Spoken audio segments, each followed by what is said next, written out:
Hi friends, तुम्हाला बोलल्याप्रमाणे चिकनची उकड, चिकनची रस्सा भाजी आणि कोळंबी फ्राय हे तिन्ही रेसिपी मी अपलोड केलेल्या आहेत. त्या नक्की पहा आणि ट्राय करा. बरं, चिकनची उकड ही रेसिपी टाकल्यानंतर मला एक अशी कमेंट आली की अच्छा, तुम्ही यामध्ये अद्रक आणि लसूणची पेस्टही यूज करता? तर हो, मी करते, कारण त्यांनी टेस्ट वाढते. फक्त मीठ, धना पावडर, जिरा पावडर हे टाकून ते टेस्ट तेवढी फारशी येत नाही. तर मसाले तुम्ही हे जे मी टाकलेले आहेत, जे घरामध्ये इझिली अवेलेबल असतात, यूज नक्की करा.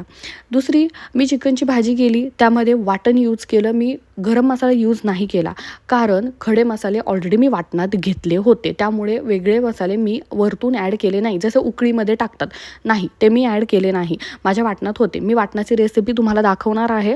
वाटण ते तुम्ही स्टोरही करून ठेवू शकता, राहतं, काहीही प्रॉब्लेम येत नाही.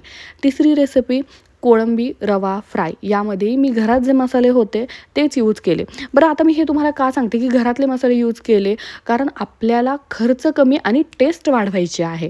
सो तुम्ही या रेसिपी घरातले मसाले आणि घरात जे अवेलेबल आहे ना, ते वापरून करा. चव नक्कीच येते.